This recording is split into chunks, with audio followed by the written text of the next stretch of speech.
তারেককে দেখতে এসে ইশরাকের দাবি আমজনতার দলের নিবন্ধন পুনর্মূল্যায়ন হোক। বিস্তারিত থাকছে সুমাইয়া আক্তারের ডেস্ক রিপোর্টে।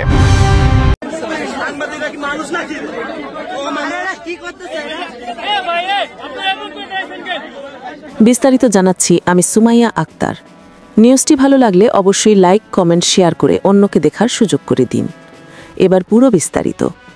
ইশরাক হোসেন আজ ৯ নভেম্বর ২০২৫ রাজধানীর আগারগাঁওয়ে আমজনতার দলের সদস্য সচিব তারেক রহমানের অনশনে গিয়ে দলটির নিবন্ধন পুনর্মূল্যায়নের কথা সামনে আনেন। তিনি বলেন, রাজনৈতিকভাবে ত্যাগী ও নির্যাতিত নেতার নেতৃত্বে যেসব দল গড়ে উঠেছে, যেমন আমজনতার দল, তাদের নিবন্ধন বঞ্চিত হওয়া কেবল প্রশাসনিক ব্যর্থতা নয়, বরং রাজনৈতিক বৈষম্য বলেও মন্তব্য করেন। ইশরাক হোসেন স্মরণ করিয়ে দেন, ২০০৭-৮ পরবর্তী সময় থেকে রাজনৈতিক দলগুলোর নিবন্ধন প্রক্রিয়া শুরু হলেও যারা বাস্তব রাজপথে লড়েছেন, আন্দোলনে অংশ নিয়েছেন, তাদের সংগঠনগুলোকে যথাযথ মূল্যায়ন করা হয়নি। তিনি আরও যুক্ত করেন, সম্প্রতি যেসব নতুন দল দ্রুত নিবন্ধন পেয়েছে, তাদের মধ্যে অনেকের কার্যক্রম বা সাংগঠনিক কাঠামো স্পষ্ট নয়।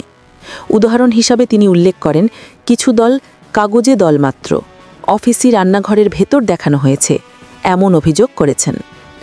ইশরাক বলেন, আমি কোনো দলের নিবন্ধন বাতিল করার পক্ষে নই, বরং চাই পুরো নিবন্ধন প্রক্রিয়াটাই পুনর্গঠন হোক।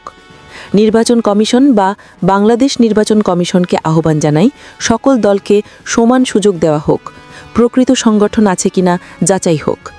তিনি যোগ করেন, কমিশনের ভেতরে যাচাই বাছাই কর্মকর্তাদের মধ্যেও পক্ষপাত ও অনিয়মের অভিযোগ রয়েছে, এগুলো খতিয়ে দেখা অত্যাবশ্যক। সংক্ষেপে আজ ইশরাক হোসেন বললেন, আমাদের রাজনীতিতে ন্যায্যতা, পার্থক্যহীনতা, স্বচ্ছতা প্রয়োজন। তারেক রহমানের নেতৃত্বাধীন দলের নিবন্ধন পুনর্মূল্যায়ন হলে তা হবে রাজনৈতিক যুক্তি ও সাংবিধানিক ন্যায়ের অভিজ্ঞতা।